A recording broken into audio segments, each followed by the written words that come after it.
Good evening students. तो आज फिर से एक 12th का बहुत ही इम्पोर्टेंट चैप्टर डी और एफ ब्लॉक के बारे में आपको बताने वाला हूँ। तो डी और एफ ब्लॉक एलिमेंट्स के बारे में जो हम बात करेंगे, इसके बारे में बात करने वाले D and F block elements. जब हम डी और एफ ब्लॉक एलिमेंट्स के बारे में बात करेंगे तो हमें बहुत से पॉइंट्स हमारे सामने आने वाले हैं। सबसे पहला जो पॉइंट आएगा कि डी और एफ ब्लॉक एलिमेंट्स के बारे में वो क्या क्या चीजें। सबसे पहले आता है कि इलेक्ट्रॉनिक कॉन्फ़िगरेशन हम कर लेते हैं डी और एफ ब्लॉक एलिमेंट्स का। तो इससे थोड़ा सा हमें आइडिया लग जाएगा कि भाई कौन कौन से एलिमेंट्स इसके अंदर प्रेजेंट।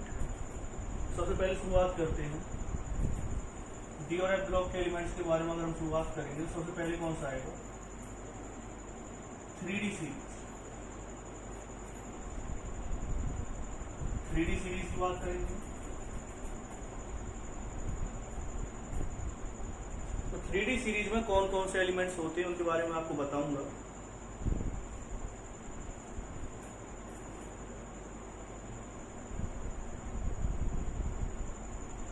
तो 3D सीरीज के बारे में जब हम एलिमेंट्स की बात करेंगे तो कौन कौन से एलिमेंट्स एक्चुअल में इसमें होते हैं तो उसके बारे में आपको बताने वाला हूँ और उनका इलेक्ट्रॉनिक कॉन्फ़िगरेशन में आपको साथ साथ बताऊंगा। Scandium, titanium, vanadium, chromium, manganese, iron, cobalt, nickel, copper, zinc.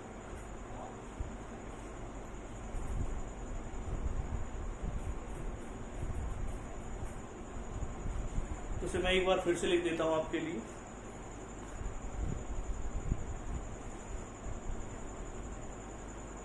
सबसे पहले आएगा scandium, titanium, vanadium, chromium, manganese, iron, cobalt, nickel, copper, zinc.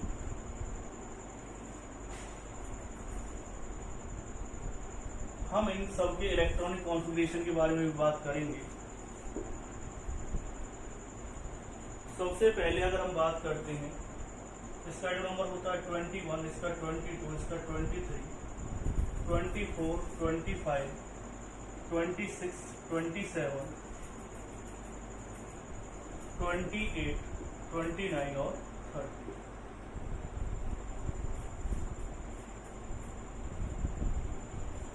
अगर मुझे इसका इलेक्ट्रॉनिक कॉन्फ़िगरेशन करके आएगा 3D1, लास्ट सेल का electronic configuration 3D1 4s2, 3D2 4s2, 3D3 4s2, 3D5 4s1, 3D5 4s2, 3D6 4s2, 3D7 4s2, 3D8 4s2, 3D10 4s1, 3D10 4s2।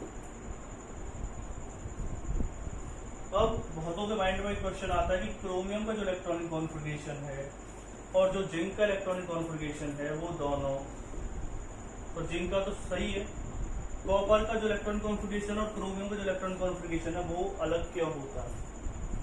देखो इसके लिए जो रीजन आता है, वैसे तो ये कहा जाता है कि एक्चुअल में अगर आप देखें तो डी के अंदर मैक्सिमम कितने इलेक्ट्रॉन्स आते हैं, 10, लेकिन यहाँ में डी के अंदर कितने इलेक्ट्रॉन्स दिखाई दे रहे हैं, 5 इलेक्ट्रॉन्स दिखाई दे रहे हैं। इसका मतलब ये हुआ कि जो आपको कंपाउंड दे रखा है वो हाफ फील्ड है और हाफ फील्ड कंपाउंड ज्यादा स्टेबल होता है। अगर मैं 3D D10 की बात करता हूं तो ये कैसा दे रखा है, फुल फील्ड दे रखा है। जब फुल फील्ड दिया हुआ है तो इसका मतलब क्या हुआ कि जो जिंक है फुल फील्ड होने की वजह से, जिंक का तो फुल फील्ड ही है, इसमें तो कोई दिक्कत नहीं। कॉपर में दिक्कत है तो कॉपर की अगर हम बात करें 3D10 4s1 दे रखा है। तो इसका एक वैसे जो इलेक्ट्रॉनिक कॉन्फ़िगरेशन आप निकालेंगे वो होना चाहिए था 4s2 3D9, लेकिन होता क्या है 4s1 3D10। तो इसका एक ही रीजन है क्योंकि इसका कैसा इलेक्ट्रॉनिक कॉन्फ़िगरेशन हो जाता है, फुल फील्ड। डी के अंदर कितने इलेक्ट्रॉन्स आ जाते हैं, 10 इलेक्ट्रॉन्स आ जाते हैं। लेकिन ये सिर्फ डी के लिए ही एप्लीकेबल होता है, एफ के लिए एप्लीकेबल होता है। इसे आप कभी भी एस या पी के लिए एप्लीकेबल ना करें, क्योंकि आप इलेक्ट्रॉन जंप करके ऐसे किसे पहुंचाते, पी में पहुंचाते भी नहीं, सिर्फ हम हाफ फील्ड करेंगे। नहीं, ऐसा नहीं होगा। सिर्फ किसी केस में होता है, डी के केस में होता है या एफ के केस में होता है, पी और एस के केस में नहीं होता। तो आपको पता चल गया है डी के अंदर कितने इलेक्ट्रॉन्स है, 10 इलेक्ट्रॉन्स। होते हैं मैक्सिमम, लेकिन 5 इलेक्ट्रॉन्स आ रहे हैं। इस वजह से इसका एक इलेक्ट्रॉन जंप करके किसमें चला गया है, क्रोमियम में चला गया है, और इसका जो एक इलेक्ट्रॉन जंप करके किसमें चला गया है, डी में चला गया। ठीक, तो ये कौन सी सीरीज आ गई, 3D सीरीज का इलेक्ट्रॉन कॉन्फिगरेशन मैंने लिख दिया है, इसे आप नोट डाउन कीजिए।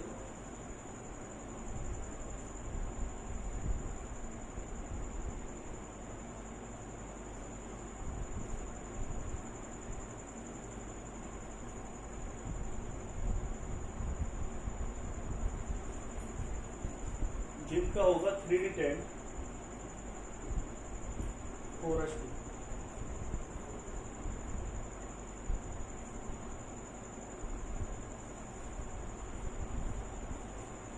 अब है 4D सीरीज का इलेक्ट्रॉनिक कॉन्फिगरेशन।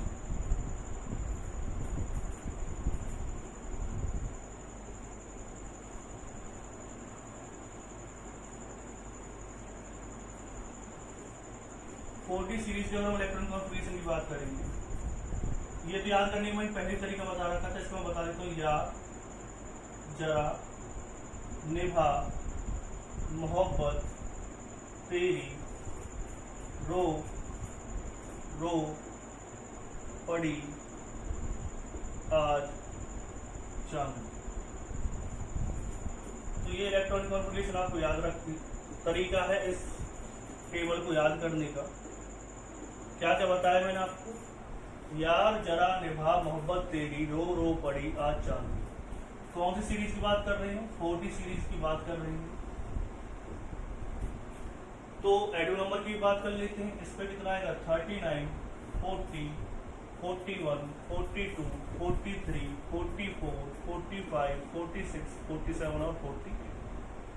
जब आप इसका इलेक्ट्रॉनिक कॉन्फिगरेशन करेंगे बहुत ही अलग तरह का इलेक्ट्रॉनिक कॉन्फिगरेशन इसका होता है। इस वाली सीरीज में 5d1 6s2 5d2 6s2, लेकिन यहाँ से 4d की बात कर रहे हैं तो 4 आएगा, 4d क्या आएगा 5s1 5s1, लेकिन यहाँ पर चीज चेंज हो जाएंगे। आप क्या लिखेंगे, 4d 4 5s1 4d5 5s1 4d6 5s1 4d7 5s1 4d8 5s1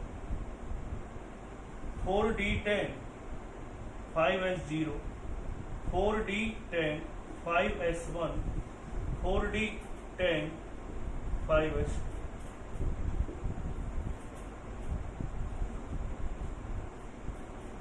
तो इसमें जो इलेक्ट्रॉन है 5 के अंदर एस सब सेल के अंदर वो 1 ही होता है। इसका जो आप रीजन पढ़ते हो वो होती है इसका reason reorganisation energy. Reorganisation energy की वजह से कि भाई इन्हें लगता है कि अगर हम जितने ज्यादा अनपेयर्ड इलेक्ट्रॉन रहेंगे उतनी ज्यादा ही क्या होगी, स्टेबिलिटी रहेगी। तो रीऑर्गेनाइजेशन एनर्जी की वजह से अपने आप को क्या कर देते हैं, रीऑर्गेनाइज कर देते हैं और ज्यादा स्टेबल इलेक्ट्रॉनिक कॉन्फिगरेशन के अंदर चले जाते हैं due to the nuclear charge. ठीक है, इनमें न्यूक्लियर चार्ज क्या होता है, ज्यादा होगा। तो इस टेबल का भी इलेक्ट्रॉनिक कॉन्फिगरेशन आपको लर्न कर लेना है, क्योंकि अब इस चैप्टर के अंदर अगर मैं सीबीएसई लेवल पे बात करूं तो ये चैप्टर 1 या 2 दिन का ही है, ज्यादा दिन का ये चैप्टर नहीं है डी और एफ बिलोंग, क्योंकि इसमें सीबीएसई ने कुछ ज्यादा चीजें हम छोड़ी नहीं, तो ज्यादा चीजें हमें बताई नहीं है, सीबीएसई ने कुछ रह ही नहीं दिया इसके अंदर। तो हो सकता है कि इस बार इलेक्ट्रॉनिक कॉन्फिगरेशन से भी क्वेश्चन आ जाए, क्योंकि 5 मार्क्स का क्वेश्चन आता था इससे पहले, तो ऐसे कोई क्वेश्चन इसमें बचे नहीं है। तो आप कोशिश करें कि इस वाले चैप्टर को अच्छी तरह से लर्न कर ले, क्योंकि 5 अब हो सकता है ज्यादा बढ़ जाए, क्योंकि 3 चैप्टर हट भी रहे हैं, तो आपके इजीली 5 या 6 मार्क्स बन सकते हैं सीबीएसई के अंदर।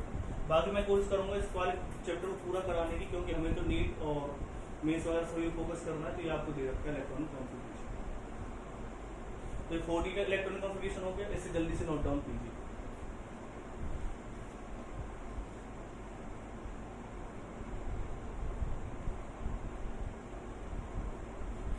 अब आते हैं हम 5D के इलेक्ट्रॉनिक कॉन्फ़िगरेशन के ऊपर।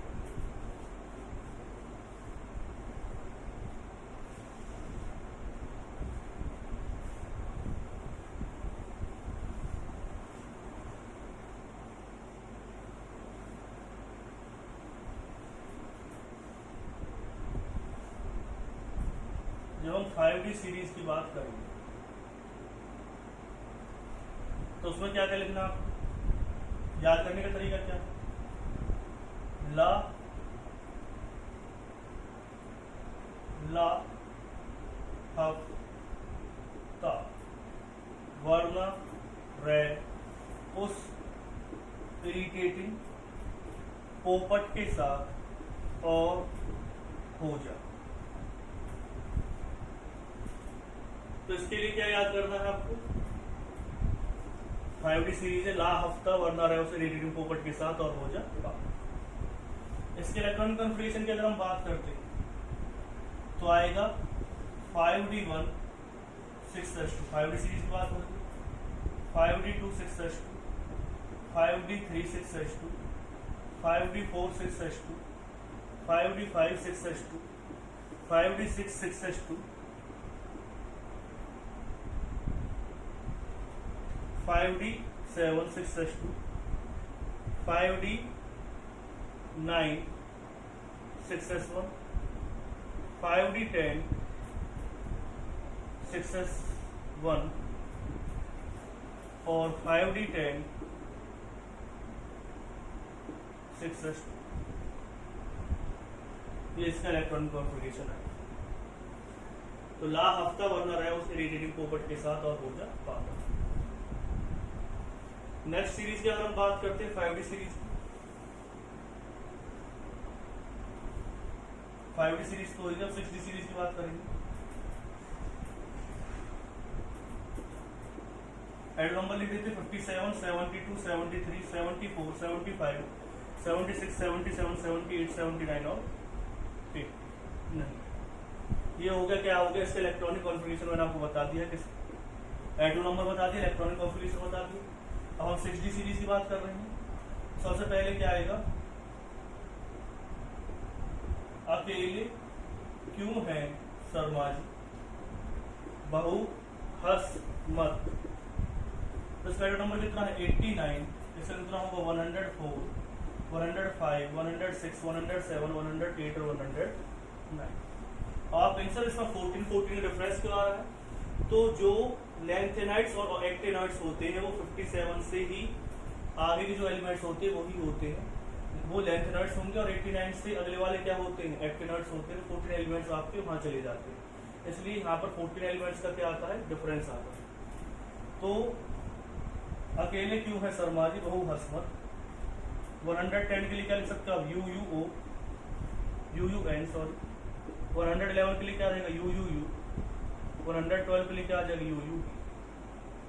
इलेक्ट्रॉनिक कॉन्फ़िगरेशन करोगे तो क्या आएगा? 5D1 और 6D1 7s2 89 स्टेट नंबर। कौन सी सीरीज की बात कर रहे हैं? 6D series.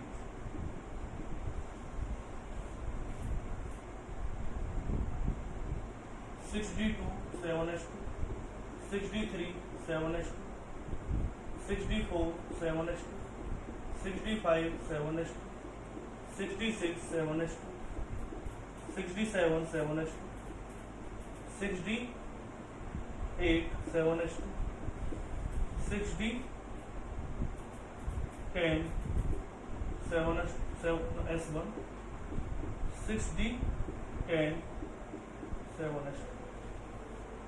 तो ये हो गई है इलेक्ट्रॉनिक कॉन्फ़िगरेशन 5D और 6D सीरीज के। इतनी ही सीरीज होती है डी ब्लॉक के अंदर। तो इसे आप नोट डाउन कीजिए जल्दी जल्दी।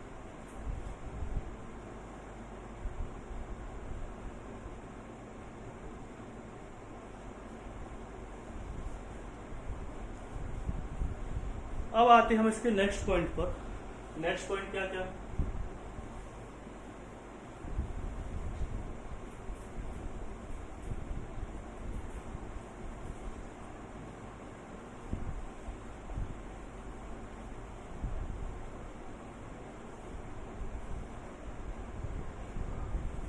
Transition elements.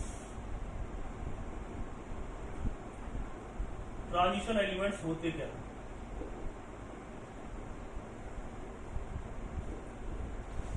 those elements which atoms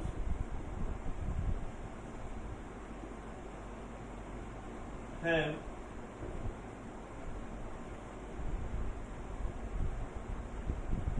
partial partially filled d orbital in their ground state or ion which have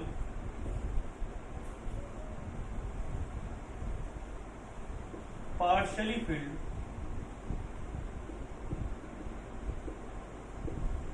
d orbital in their common oxidation state.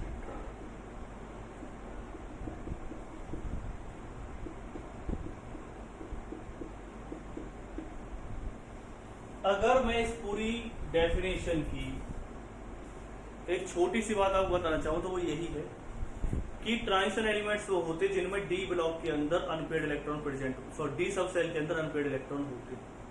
अगर डी सब सेल के अंदर अनपेड इलेक्ट्रॉन नहीं है, D orbital के अंदर क्या नहीं है, अनपेड इलेक्ट्रॉन नहीं है, तो उसे आप ट्रांजिशन एलिमेंट्स नहीं कह सकते, चाहे वो अपनी किसी भी ऑक्सीडेशन स्टेट में अनपेड इलेक्ट्रॉन रखे या फिर उसके अंदर मतलब अगर वो आयन है तो किसी मतलब कि जो कॉमन ऑक्सीडेशन स्टेट है उसमें भी अनपेड इलेक्ट्रॉन होने चाहिए। अगर वो एटम है तो उसके अंदर ग्राउंड स्टेट में क्या होने चाहिए, अनपेड इलेक्ट्रॉन होने चाहिए, या दोनों कंडीशन में एक होनी चाहिए जरूर, या तो एटम की फॉर्म में उसके पास अनपेड इलेक्ट्रॉन हो या आयन की फॉर्म में उसके पास अनपेड इलेक्ट्रॉन हो। जैसे कि अगर मैं एक एग्जांपल लेता हूं स्कैंडियम, तो स्कैंडियम का इलेक्ट्रॉन कॉन्फिगरेशन क्या होता है 3d1 4s2। तो ये आपने नोट डाउन कर लिया होगा। अब एग्जांपल्स देख लीजिए इसके।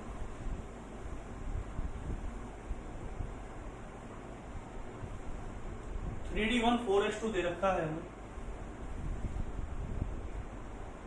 तो अगर आप इसके इलेक्ट्रॉन्स भरेंगे 3d के अंदर,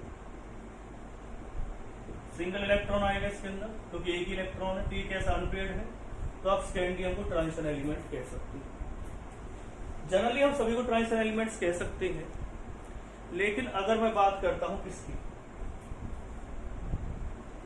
अगर मैं इसके पॉइंट्स पे आके कुछ पॉइंट में अगर आपको बताना चाहूं, जैसे क्वेश्चन आ जाता है सिल्वर है, सिल्वर का फुलफिल्ड इलेक्ट्रॉनिक कॉन्फिगरेशन होता है, आप जानते हैं सिल्वर का फुलफिल्ड इलेक्ट्रॉनिक कॉन्फिगरेशन होता है, लेकिन फिर सिल्वर ट्रांजिशन एलिमेंट क्यों है भाई? अगर सिल्वर का फुलफिल्ड इलेक्ट्रॉनिक कॉन्फिगरेशन है तो ट्रांजिशन एलिमेंट वो क्यों है?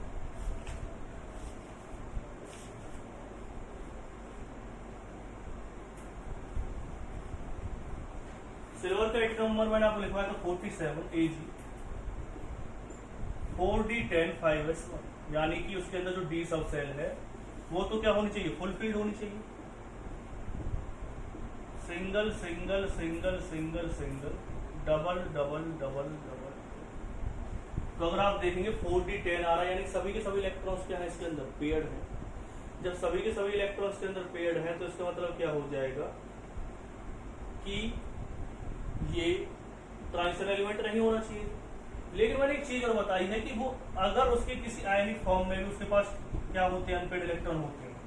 जैसे सिल्वर की जो ऑक्सीडेशन स्टेट होती है वो पॉजिटिव 2 भी होती है, तो अगर आप इसमें से 2 इलेक्ट्रॉन निकालेंगे तो क्या बचेगा 4d9 5s1। तो आपको पता चल गया होगा 4d9 के अंदर कहीं ना कहीं एक अनपेड इलेक्ट्रॉन तो रहेगा।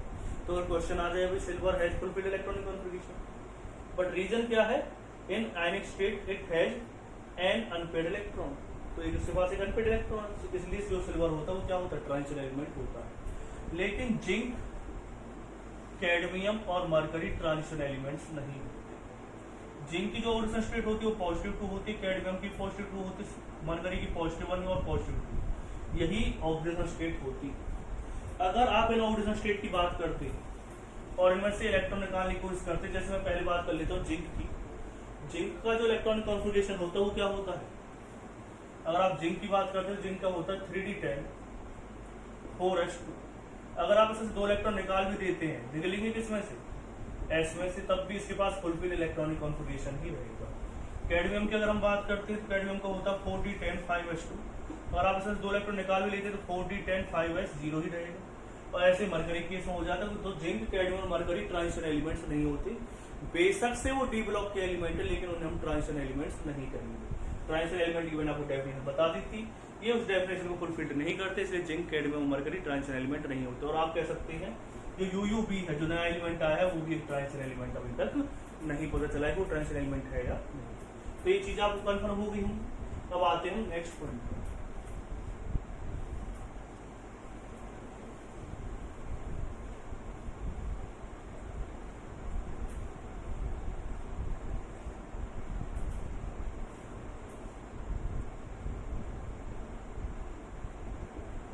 Physical properties of transition elements. जो पहली प्रॉपर्टी के बारे में बात करूंगा वो है एटॉमिक रेडियस।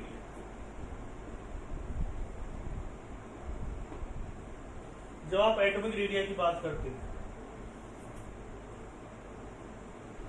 तो एटॉमिक रेडियस का मतलब क्या होता है? साइज। अब कौन कौन से फैक्टर जिनके ऊपर साइज क्या होगा, इफेक्ट डालेगा, वो मैं अब आपको बताऊंगा।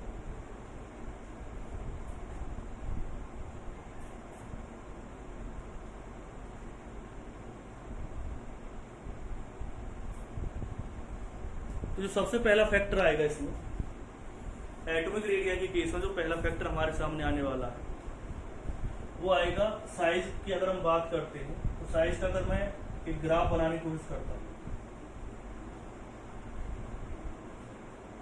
यहां पर क्या ले लिया आपने? Atomic number.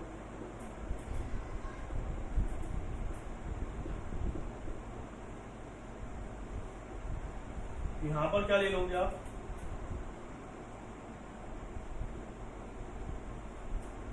Atomic radius. तो अगर मैं 3D सीरीज की बात करता हूं तो 3D सीरीज का एटॉमिक रेडियस है किस तरह से?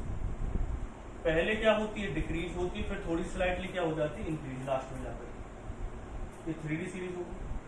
4D सीरीज की अगर मैं बात करूंगा तो ऐसी आएगी। 5D सीरीज और 4D सीरीज एक दूसरे के ऊपर ओवरलैप करती है, तो अगर मैं ओवरलैप करके लिखूंगा तो आपको चीज समझ में नहीं आएगी, तो थोड़ा सा इस तरह से लिख देता हूँ। और बिल्कुल जो एटॉमिक रेडियस वो क्या करती? मैच करती 5D सीरीज। तो जैसे जैसे एटॉमिक नंबर बढ़ता है एटॉमिक रेडियस पहले तो स्लाइटली क्या होती है? डिक्रीज होती, फिर स्लाइटली क्या हो जाती है? इंक्रीज हो जाती है। अब इसी के बारे में हम डिस्कस करेंगे कि क्या क्या चीज इसके अंदर आई। तो मैं हर एक पॉइंट आपको बताता जा रहा हूँ। सबसे जो पहला पॉइंट आप लिखेंगे कि क्या क्या रीजन होते हैं, तो सबसे पहले है कि down the group atomic radius increase. अब बात आती है down the group atomic radius increase क्यों होती है? क्योंकि एक तो नंबर ऑफ सेल्स क्या होती है? इंक्रीज होती है। तो आपको याद रखना है कि डाउन द ग्रुप जो एटॉमिक रेडियस है वो क्या होगी? इंक्रीज होगी, यानी 3D सीरीज का एटॉमिक रेडियस सबसे कम होगी, 4D सीरीज की एटॉमिक रेडियस थोड़ी ज्यादा होगी, 5D स्लाइटली ज्यादा होती है 4D से। तो क्यों atomic radius down the group increase होती है? क्योंकि नंबर ऑफ सेल्स क्या हो जाती है? इंक्रीज। अब बात आती है 4D और 5D सीरीज के जो एलिमेंट्स है उनकी एटॉमिक रेडियस सिमिलर क्यों होती है? जब हम 4D और 5D सीरीज के एलिमेंट्स के बारे में अगर हम बात करते हैं तो इसके लिए आपको समझना पड़ेगा। मैंने एक वीडियो बनाया है लेंथेनॉइड कॉन्ट्रैक्शन के ऊपर, वो वीडियो आपको वॉच करना पड़ेगा। अगर मैं उसका जो लिंक है डिस्क्रिप्शन में दे दूंगा, उस वीडियो को आप अगर वॉच करेंगे तो वहां पर आपको पता चल जाएगा जो एटॉमिक रेडियस होती है 4D और 5D सीरीज की वो किस वजह से क्या होती है? सिमिलर हो जाती है। एक क्वेश्चन आता है कि जिरकोनियम और हैफेनियम का जो साइज है वो सिमिलर क्यों होता है? तो उसका रीजन क्या आएगा? लेंथेनॉइड कॉन्ट्रैक्शन की वजह से। अब लेंथेनॉइड कॉन्ट्रैक्शन के बारे में पूरी डिटेल में उस ग्रुप में बताया है, उस वीडियो में बताया है। 11th का वीडियो है वो पीरियोडिक प्रॉपर्टी का। फिर है 4F। इसका रीजन क्या होता है लेंथेनॉइड का? वो poor shielding factor, poor shielding factor 4F सबसे। अब उसमें मैंने सभी चीजें बताई, शील्ड इफेक्ट होता क्या है, और वहां पे जाकर के आप चीजों को समझ सकते हैं कि एक्चुअल शील्ड इफेक्ट होता क्या है। उसकी वजह से 4D और 5D सीरीज का जो साइज है वो क्या हो जाता है? सिमिलर हो जाता है। तो ये चीज अब आपके माइंड में आ गई होगी कि सीरीज जो साइज है वो किस वजह से होता है? लेंथेनॉइड कॉन्ट्रैक्शन वजह से। क्वेश्चन इसी तरह से आते हैं। अब बात आती है left to right size decrease क्यों होता है? तो उसका रीजन यही है, सेम ऑर्बिटल के अंदर इलेक्ट्रॉन क्या होगा? इंक्रीज होगा। जैसे कि आप पढ़ते हैं 4h2 3d1, फिर क्या आता है 4h2 3d2, तो सेम सब सेल के अंदर ही क्या हो रहा है? इलेक्ट्रॉन ऐड हो रहा है, सेम सेल के अंदर ही इलेक्ट्रॉन क्या होगा? ऐड होगा। तो न्यूक्लियर चार्ज क्या हो जाता है? इंक्रीज हो जाता है। मैं थोड़ा सा बता देता हूँ आपको न्यूक्लियर चार्ज के बारे में और शील्डिंग इफेक्ट के बारे में। तो देखिए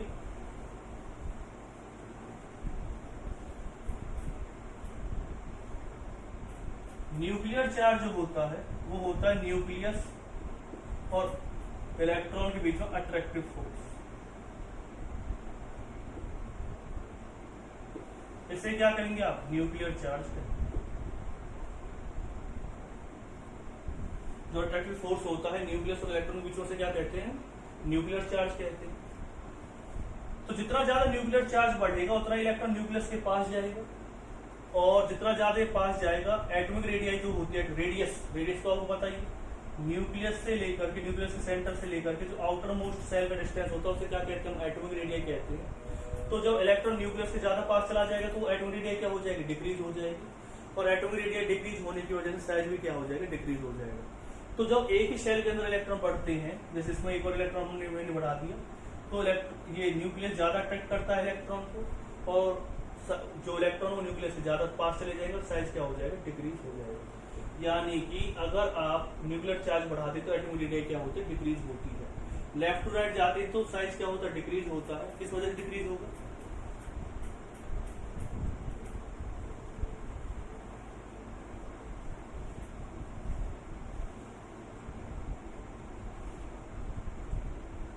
on moving left to right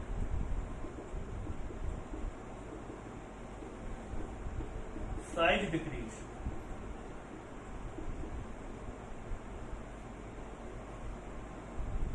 with increase in nuclear charge।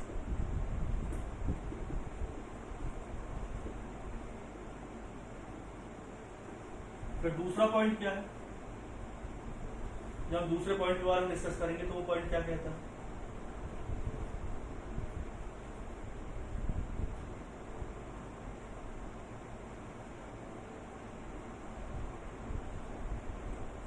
At last of the series atomic radii increase. मैंने आपको बताया था स्लाइटली क्या हो जाती है, एटॉमिक रेडियाई इंक्रीज हो जाती है जब आप पहुंच जाते हैं लास्ट में, atomic radii increase due to the more electron repulsion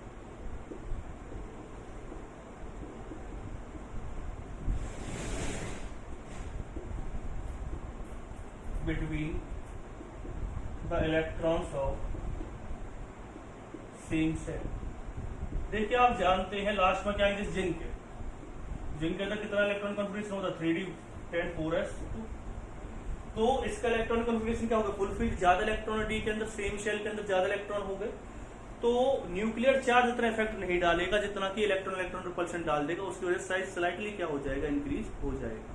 तो अगर आपसे कोई पूछे कि स्लाइटली साइज क्यों इंक्रीज होगा, due to the electron repulsion between the electrons of same shell. उसकी वजह से क्या होता है कि जितना न्यूक्लियर चार्ज नहीं बढ़ता, जितना कि जो रिपल्शन ज्यादा हो जाता है और साइज स्लाइटली क्या हो जाता है, इंक्रीज। तो मैंने 2-3 पॉइंट बताए, लेफ्ट टू राइट जाएंगे, साइज जो होता है वो पहले डिक्रीज होता है, फिर क्या हो जाता है, इंक्रीज। साइज डिक्रीज क्या होता है, with increase in nuclear charge. Nuclear charge मैंने आपको बता दिया क्या होता है, अट्रैक्टिव फोर्स होता है न्यूक्लियस और इलेक्ट्रॉन के बीच में। दूसरा पॉइंट जो मैंने आपके माइंड में क्लियर किया, वो कौन सा क्लियर किया है कि जो एटॉमिक रेडियाई है, जो लास्ट है, अगर हम सीरीज के लास्ट की बात करते हैं तो एटॉमिक रेडियाई जो होती है वो क्या हो जाती है, इंक्रीज हो जाती है slightly due to the increase in electron repulsion. और डाउन द ग्रुप साइज क्यों इंक्रीज होता है, due to the increase in number of shells. और 4d और 5d सीरीज के जो एटॉमिक रेडियाई वो सिमिलर क्यों होती है, क्योंकि वहां पर लेंथ राइट कॉन्ट्रैक्शन होता है। एक क्वेश्चन और आ सकता है, अगर हम बात करें तो स्कैंडियम या टेरियम और लैंथियम, यहाँ पर वैसे तो ये कौन सीरीज के एलिमेंट्स है, ये 4d का हो गया, 5d का हो गया और ये 3d का हो गया। तो डाउन द ग्रुप साइज क्या होना चाहिए, सिमिलर होना चाहिए था। 4d और 5d सीरीज के एलिमेंट का जो साइज है वो सिमिलर होना चाहिए था, लेकिन किसका साइज ज्यादा, इनका down the group size increase ही होता है, यानी कि लैंथियम का साइज सबसे बड़ा होगा, फिर टेरियम, फिर क्या होगा, स्कैंडियम। ऐसा क्यों होता है,